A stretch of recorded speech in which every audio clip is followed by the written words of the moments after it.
I don't moonlight as a rapper. My jersey up too high in the rafters. I got a front team, new life and a tractor. Still sipping that moonshine and I'm plastered.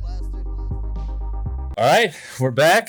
Thanks everyone. Another edition of the Moonlighters Club. I'm loving video. Hey, looks good. Yeah, I hope I look good. I like the shirt. Very stylish. Thank you. Something I'd get. Well, we got a special one. I think this is the first time. I had some friends on who were two different people, but they were doing different things. I think this is the first time I've ever had someone doing the same business together. Yeah. Generally, it's solopreneurs. Really? Yeah. Wow. Yeah. And I think we got some young blood in here, which is interesting because most people on this podcast, I feel like work, get fed up, maybe late 20s, early 30s. 100%. So wait, how old are you guys? I'm 28.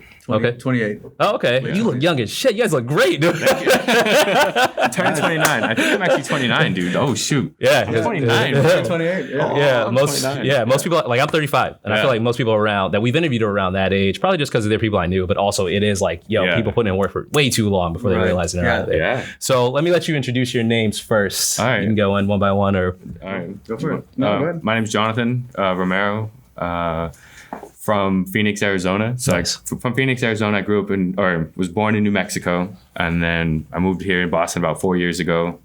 2015, there was a terrible blizzard. It almost sent me back home to Phoenix because I was like, I don't know how people deal with this.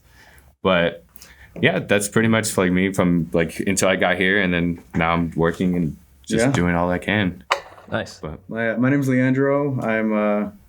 I have the privilege of living different places in the world. I met Jonathan in Phoenix, Arizona. We went to high school together, actually. Yeah. And I feel really bad. I'm not wearing my Flickr shirt because it's in the laundry now. But we both co-founded the Flickr, which is the first fidget spinner lighter sleeve that's on the market now. Yeah. We're patent pending, so we're really excited. We're making a lot of good progress, and been in Boston for about 3 years now. 2000. yeah, do about 3 years. And I was 3 years like, now. Yeah. Nice. Yeah. I like how we ran into that. See, he's ready. He hasn't played any games. he's You guys get rocking right this. into that. Yeah, This is exactly what we're doing. I feel bad I'm not wearing the shirt, so No. I got to make up for it a little bit. So what brought you to Boston?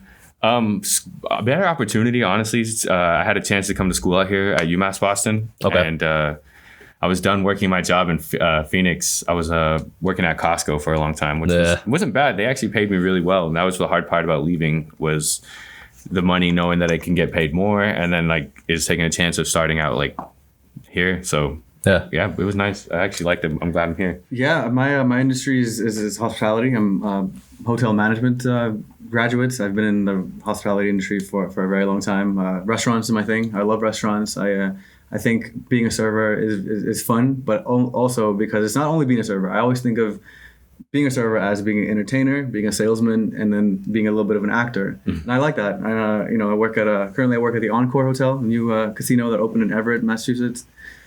It's hard work because it's brand new and we're setting the culture, but that's my 9 to 5, and I like it. I really love the restaurant industry. How crazy is it over there right now, man? Like we've been clamoring for a casino forever. Sorry? Boston's been wanting a casino forever. Yeah, so what's it like out there right now? It's busy every day. Well, the casino area is generally busy every day. The restaurant could use I don't know if they've started their marketing completely, but they it's Friday night, Saturday night packed. Oh, okay. I was actually there yesterday, July 21st. Nice. So it was good. How long ago did you all meet? High school, freshman year. High school. I was 14. Okay. We were 14 at the time. It was crazy, yeah. Did you move up here together? No. It just kind of like our paths crossed at the end. Like he ended up going to move back. Yeah. I was like, don't move back to Phoenix, dude. I think Boston would be a better like. You know what's place to funny? Just have your feet down here. Yeah, what's funny is we had an idea of always kind of like living in the same city to brainstorm. Yeah. When I moved to San Francisco in 2014, he's like, dude, I might even move to San Francisco, and we could like brainstorm and come up with an idea together. And that never happened. Never came through. But it works out. It's crazy how now we're doing this. I just still can't believe it. Even though it's the first thing, it's a very simple product and a simple idea.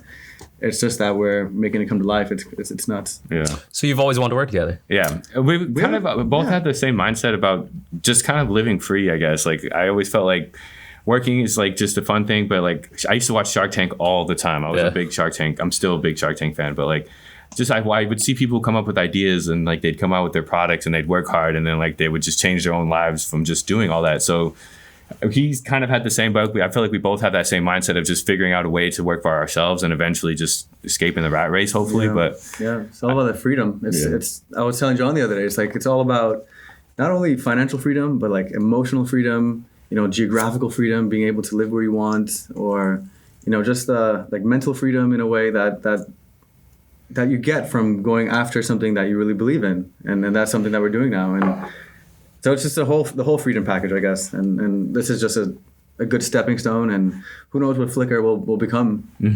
So I like the term freedom. I feel like it's interesting. When I first started, trying to build an app, it was more about like that validation that like, okay, I'm doing this on my own. Like I'm working through it. This is great. But like the older I get and the more I work, it really is being free. Yeah. Like there's nothing more demeaning than me like, yo, can I please like go on vacation, sir? Yeah. You know what I mean? Like, can I please like coming back from lunch, like, oh, like I ate too slow. Like there's nothing worse than that. So I can commend that, because that's what it really all comes down to. I think that's what everyone wants, more control. I feel like that's why more people are angry in this country. Yeah. Because it is the lack of control that you have. And then the second you see someone else with more control than you are complaining about lack of control, you're like, who didn't just shut up and eat it? Yeah. In reality, we all should be looking for that freedom. Right. And I was going to say, it's like sometimes even with social media, I feel like it's hard because I never use it as often. And I feel like sometimes you get lost in this idea of everybody's doing way better than you. So you start flexing on money that you don't really have. And then like you kind of get stuck in this like trying to keep up with everything. But like, I feel like that's just like one of those things that can kind of like trip you up. But like if you kind of like focus on something you want to do, it'll come like a much easier way of like not kind of keep up with the Joneses, I guess. Like, so walk me through it. Like I've had a lot of brainstorming sessions with friends. Generally, drinks are involved, and we're just talking shit, right? Like, oh, we gotta do this. Nothing ever falls through. So how do you two even start and then what's that early start of the Flickr world? Like where you're I would like to start. I think it's more of the working dynamics we have. And I think that's where it starts. I think we have a basic understanding of how we work together, and that's something you need with someone in order to get started. The idea is like it's great and it's nice to go after. Yeah.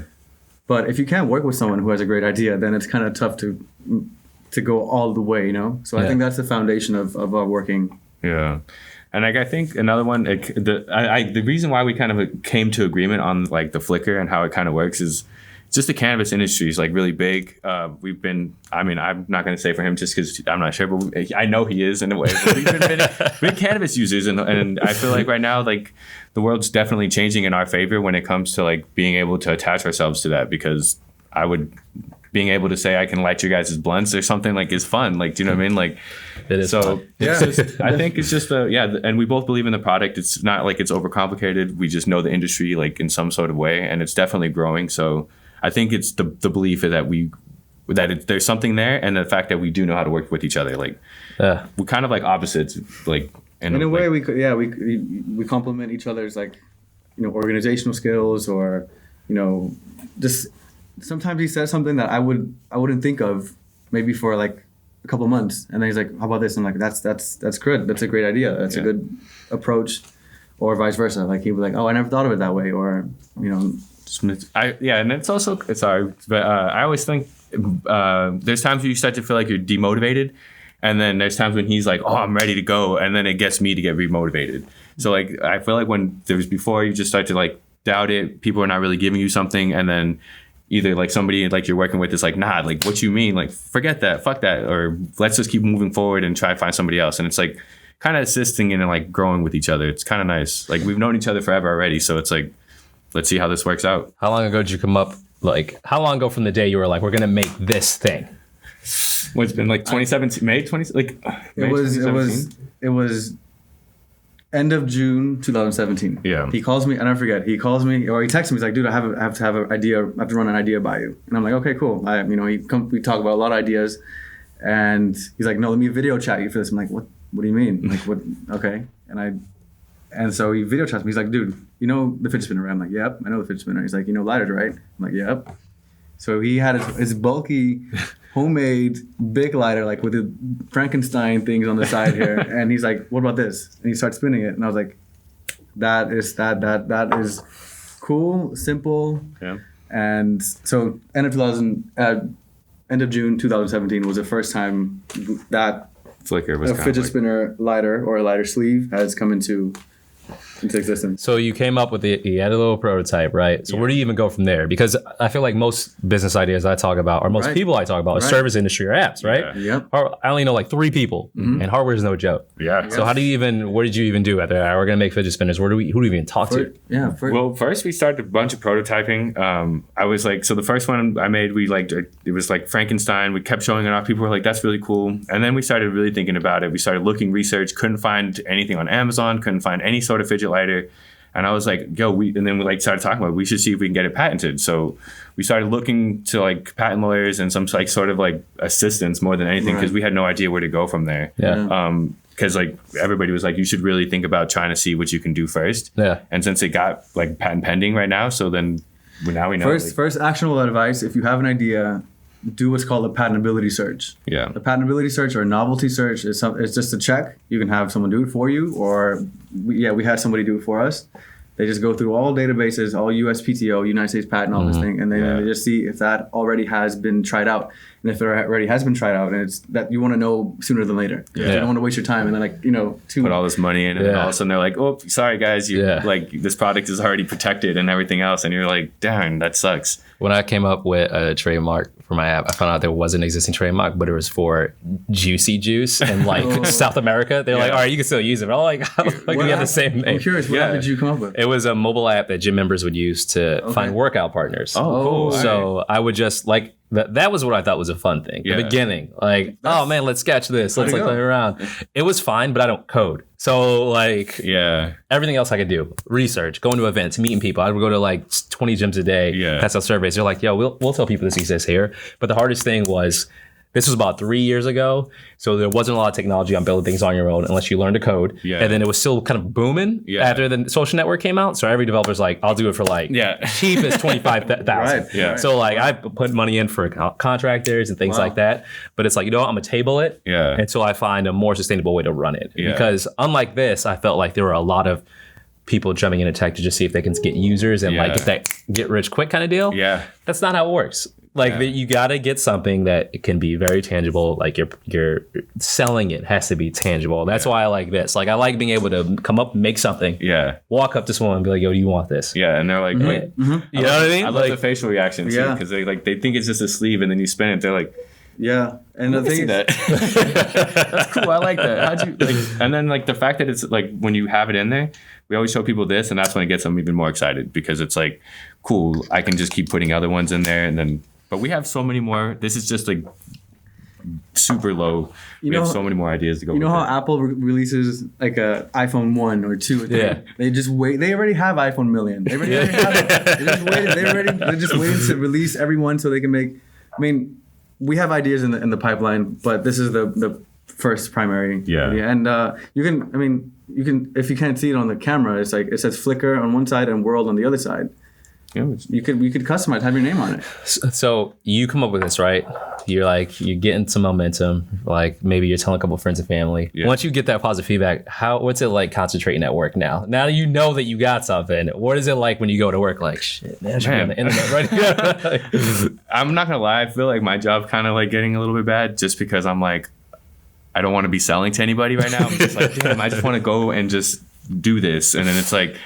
I don't get as excited doing the same product that I'm normally selling, and as much as I would want to be doing this. So for me, I've definitely been like elsewhere the whole time, thinking about what's next, where do we got to go, who I got to meet. So it's like, it's kind of slipping, but I mean, I'm working as much as I can. But yeah, I'm always like literally like thinking. People are like, "Yo, John," like I'm like, "What?" I'm like that too at work too. The same thing. Like all I think about is how and. If they say I can my 9 to 5, if they say that I only have to work 4 hours a day, I'll be so happy. I mean, I'll do the full 8 and make the full money. But like if I know that if my hours are cut short, I can go and work on this or something, or my podcast or something else. It's definitely getting a lot better now, though. Actually, like now that we finally got like a working space together, like our goal line in September for the Freedom Rally. Man, me and him, we've been just kind of making network connections, and a lot of pieces coming together. The puzzle, it's just fitting perfectly. I feel like hopefully soon I get to just tell my manager and say, "Hey, dude, sorry, like it's about that time." You know what that call is called? The fuck you money. How do you split your time on top of work? So you got work. When do you like to work on Flickr World as opposed to going and work? Does it specific times of day? Do you split it up? So right now we just both Monday, Tuesdays. We really hit it hard because that's our days off. Okay. Recently, my schedule's been a little bit better. I get off earlier, and then we just try to catch up later on just to kind of plan the next steps. Yeah. So whenever there's a chance to be off together, if I'm same day today, Monday, Tuesday, we're literally all day long, like till 12 o'clock, probably just making connections. Yeah. When I work and then he works around the same time, so we'll meet up like either in the night, have a beer, and talk about like what's next, what we're doing. Yeah, we found a good common spot. It's Capital One down Boylston Street. Yeah. Next, right across Prudential, and that's kind of our main meeting point. It's like in the middle between Somerville and Quincy. That's where John lives. Yeah, and that's where we're kind of headquartered Monday, Tuesdays. It seems like what I like is like it seems like you're pretty much okay with every phase of the startup or the young business. Is there anything about it you don't like? I'd say most of the people we interview, I think it's either sales or even networking, like where they're like, I'm not really into it. Is there any part of this that you want to improve on, or that you're just like, I'd rather not deal with this? I feel like mine, when it comes to stuff like that, it was just sometimes just not like the lack of knowledge that you feel like you start to find out you have, kind of like wishes you can just like be a little bit quicker at it. Something I hate. It's just the uncertainty. And also if we're going to meet our goals or not. Like for us now, September 21st is like our main goal. We have 60 days. We need to like, everything should go smoothly. We should have 1,000 units ready to go by September just to, sell. And just the fear of not having that, like showing up at the Freedom Rally, we booked our booth, we have the booth, getting our apparel in, having the social media strategy executed actually. I want everything to go smooth. That's my biggest fear. And the uncertainty of that not going as planned scares me a little bit. How are you paranoid since it is something that's patentable? I feel like this is like Mark Zuckerberg days, right? When I was doing my app, so everyone was scared that someone was going to steal their app idea. Yeah. You do have something tangible. Do you kind of get nervous of like, man, I don't want to tell the wrong person? I hear that, everybody's always like, be careful with where you go for your manufacturers because it can slip up and then all of a sudden it's out there. I feel like our biggest mentality right now is just to be the first ones to hit it hard with Flickr and be known as that like lifestyle product. So when people see it, they're like, oh, you Cannabis user, like you got Flickr. And then like maybe the people who come out, they won't be as nice, they won't be customizable, they won't have like the same features as ours. They'll be trying to play catch up while we're like already ahead of it. So like, we really want to hit it like right. Like we feel like we just need to get it to the right people. And like I feel like I've always kind of had that mentality of somebody's going to try to steal it. That's it. But if you're the better version, like nobody else can really kind of like destroy you from there.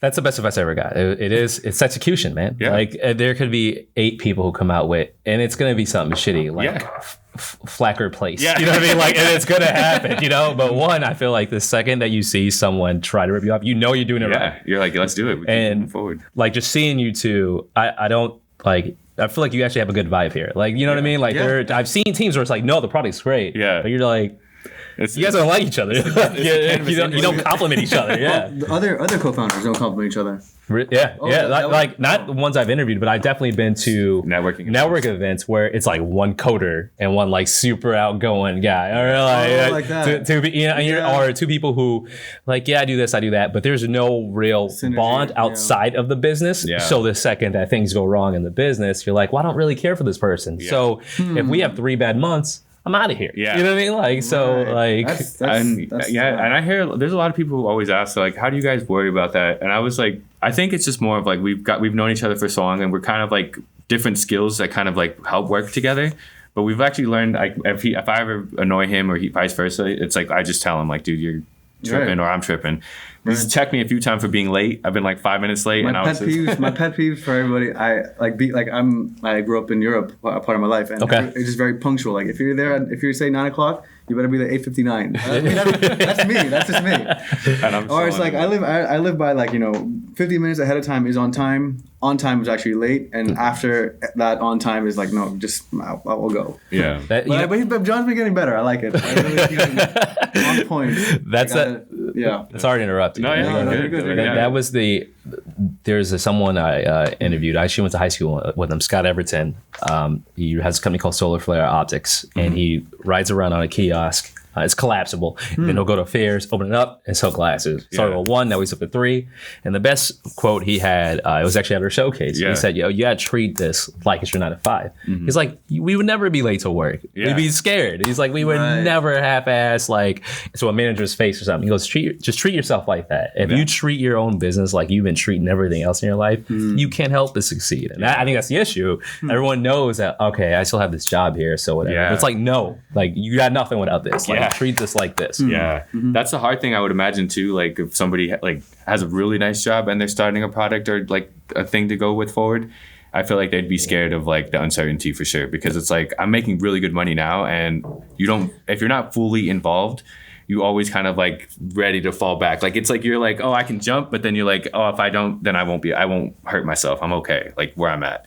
It's risky. It's definitely risky. Like the thought of, like, it's like gambling. I work at a casino now. It's like the thought for me of losing $100, it terrifies me. But what if I don't gamble, but what if you could win double, triple, quadruple? It's the same thing with this. Like, it's risky to put both of our hard-earned money into this and to, buy equipment to make these connections, but like, what's on the other side may pay off really well, not only monetary wise, but like the satisfaction of doing your own thing.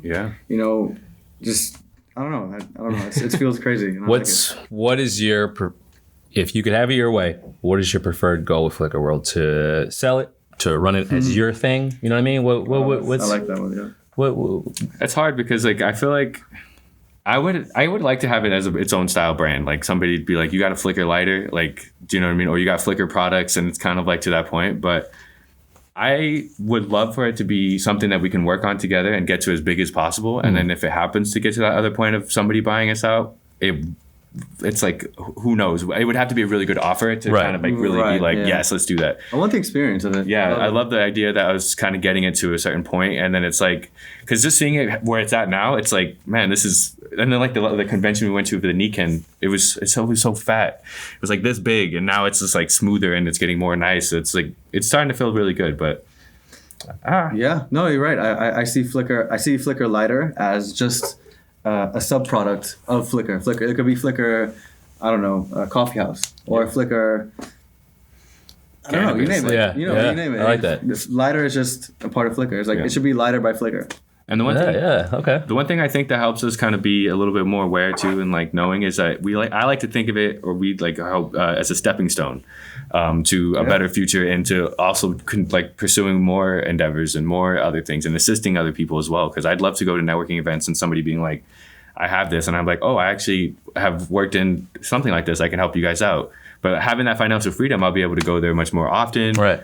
Do you know what I mean? Like, it's just like that lifestyle that I would much rather in golf. I don't want to work at 9 to 5 anymore. Like, I don't want to hear about products or the managers being like, oh, you didn't make me my money this month. I'm like, man, you know how much I sold for you already? Like, get out of here. True. It's just like, I want that lifestyle now. And I feel like this is just going to help us keep making more strides and doing better and bigger and better things, hopefully. So nice. What's the best? I may already know this, but what so far has been the most rewarding moment that you've had with Flickr World, where you were like, "Fuck yes! Like this is what I got to be doing." I think for me it was the Nikken 2019 or the Cannabis convention at the Heinz Convention Center. I felt like we had so much good positive feedback, and everybody was like enjoying it, and it was just like, it just definitely solidified the idea of like, yes, this is something that we can pursue and hopefully make it real. What about Instagram requests to like, where can I buy it? Yeah, that was fun. That's always fun too. Those are the best. Like, I'm like, dude, we have more people asking us to buy it. We need it. Like, and then you get impatient because you're like, why can we have this out now? But those are the most even things like this. When I saw that email saying, "Hey, remember Moonlighters? Like, if you want to come onto the show," I'm like, "Man, we're getting podcast like interviews. Like, this is fun. Like, this is real. Like, people like it and they want to like talk about it with us. So it's like it's different." Yeah, but well, I see big things. I like the fact that you like it's passion, but it's calculated. You know what I mean? Like, you're like, yes, we're very excited, but we're excited and we know how to place these. Yeah. So I'm very optimistic, man, and I'm happy that you found this. Thank you. So everyone else who's watching, you have stuff in the works. How can people reach you? What website, what IG should they keep in touch with? So Flickr World, at Flickr World, FLKR, WRLD, no vowels. I know it sounds like some people are like, they want to spell it the classic way, but no vowels. Our Instagram is our most popular one so far. We're about to be branching into like better ones, like being more active on our Facebook, maybe Twitter, and like things like that. But Instagram is our first one. I would Flickr Lighter and FlickrLighter.com. Again, LYTR, not the regular lighter, but FLKR LYTR. Nice. Yeah. So those two are the main channels that we have. But if people want to, we're going to be doing pre-orders very soon, because we want people to like start getting them as soon as possible. We'll have a booth at the Freedom Rally as well. 2019 Freedom Rally in downtown Boston, Commons. We have a booth there. If all goes well, again, we should have apparel, and we'll have some sleeves available for sale, and just connect with us, and we'll love to meet everybody. Nice. Please. Yeah. Well, yeah, this has been fun. This has been encouraging. Yeah. Like it's cool to see people optimistic about the work that they're putting in. So whatever we can do to help, we're gonna do it. Yeah. We definitely gotta get this out there. I can't wait to come back 4 or 5 years from now, and then big studio for you. Yeah. I'm all about it. Yeah, that's the fun part about it. Seeing everybody else grow in the industry too. You know what it is too? I just want to mention that it's the, I think a lot of, well, for me at least in the beginning is something like this actually possible? And once the listeners or viewers understand that making your idea come to life, that is, and especially in this landscape of your phone, and which is not even a phone anymore, it's just a little computer in your pocket. Yeah. Like and there's just free apps, free softwares. Where we're sitting at is just free library. There are so many resources, especially in Boston, that you can use to make your thing come. It does take work. I'm not gonna lie. I'm tired. Yeah. I'm pretty beat. But just I think just shift your mindset and to believing that things are possible, and that you deserve it. You really deserve it. Like, why don't you? Yeah. You have this one chance at life, which goes by pretty quick. I mean, we're in 20s, and I was like, man, 21 was like yesterday for me. 22. Yeah. So, anyways, whatever. It's whatever you have in your mind is definitely possible, and that's what we're doing now. Yeah. Nice. Well, I appreciate you taking the time. Absolutely. Really, thank you for the message, man. That got me going. Yeah. You know what I mean? Thank you for making this platform. This platform is you're the host, so thank you for being the host of this. Cool. Well, everyone, tune in. More content on moonlightersclub.com. Our podcast is on every major podcast network. Our videos are on YouTube. So if you want to hear more, please go to those sources. And if you yourself have an idea, please reach out to us. We would love to interview you. So best of luck, boys. Thank you, man. And this is awesome. We'll be seeing you all later. Thank you.